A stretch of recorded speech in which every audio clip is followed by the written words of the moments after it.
Every place is bigger than Texas, but where's the sense of proportion? Jim is still mumbling numbers. Susan's hosting a mysterious party inside, while old Goo probes Susan's new channels like a detective. One day, Addie rolls in with a vintage car that makes Paul's jaw drop, and just then, Susan's on the line giving him the secret spy mission. Susan warns Addie not to wake the giant Acapulco because she's headed to the plantation, and Addie's shocked to find out the vault got kissed by an intruder. £4 million went poof like magic, and they even took out the cameras first to minimize witnesses. Susan's bodyguard Obio says, "I saw that JP trying out for a role, but he looks like he's auditioning for most suspicious." The crew thinks Paul might be in on it. After all, the gypsy's reputation is as appealing as a moldy cabbage. Sharp as a cat, Addie senses something's wrong and decides to play detective, secretly sending an address to a mystery person. Addie found Paul, cutting to the chase asking if he's a thief, and Paul angrily replies, "Maybe check your little minions first, Duke." The next day, Addie finds Gammon's account. Wow, Paul just ghosted with his posse. He finds Susan and says in a detective-like manner, "This isn't merely a case of simple theft. Rather, it's a trap meticulously set up by someone. So let's promptly head to Europe and bring the true criminal to justice." At a fancy restaurant in Belgium, every time the guy takes a bite of beef, Addie pulls out a vial like a mad scientist. Addie says, "Guess what you're eating is poisonous, here's the antidote. You're in trouble with the biggest gang in." The guy feels uneasy, and Addie adds, "Congrats. Your heart's beating triple speed. You've got only 5 minutes of life left." "I don't know what you're talking about, but get me some water first." The clock's ticking. In despair, the man jots down a name. Susan grabs the notebook, disappointment etched on her face. "Barry. No way, this can't be true. There's definitely a mole trying to sabotage their new sales channel, and Susan's eyes are like saucers." What surprises Susan even more is that this dude's been serving his family for decades. Nobody wants to uncover this blunder.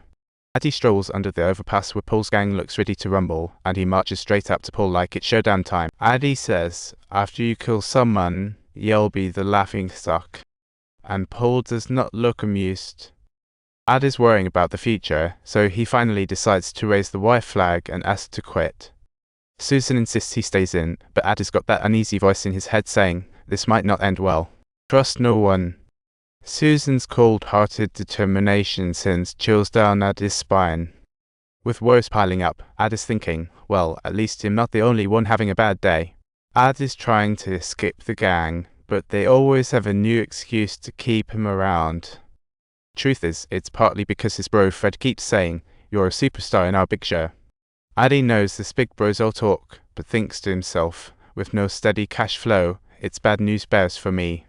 Addie meets the old butler to hatch a plan and talks about quitting, but the butler says, "Why not kick back and watch a bit longer?" The butler says, "Keep your cards close to your chest and prepare for anything." Little does Addie know, Susan's already discussed him with the old fox, calling him a treasure. The cunning old fox declares, "If he inquires of me, I'll mercilessly zap your head off just like a wizard." Addie formally invites Susan to join him and clearly lays out his request to withdraw from the gang. He says, "Business is thriving, I meet the criteria to quit." While Susan's raising her eyebrows, "Not so fast." Susan says he can quit, but hey, that cash needs a clean up before it's worth anything. Addie knows this is a classic case of let's stall for time. He asks how long the money washing takes, and Susan replies, "Just chill, it's a 3-month spa getaway." She notices Addie's not thrilled and adds, "How about you join me on a money laundering road trip?" Addie follows Susan to a boxing match where her bro Jack's throwing punches, and Addie can't help but ask, "When's the money wash?" Susan points out the guy, raising her glass. "This is Chasai, our heavyweight champ." They go to Chas's office, and he says it'll cost her 15 million, and the laundering will take 4 to 5 months. Addie can't believe his ears. 4 to 5 months. Might as well start a fish farm instead. Susan glances at the cameras and sees her bro with Chas's wife sneaking into the locker room. She tells her brother to be mindful of his surroundings and not to let the wrong signals fly.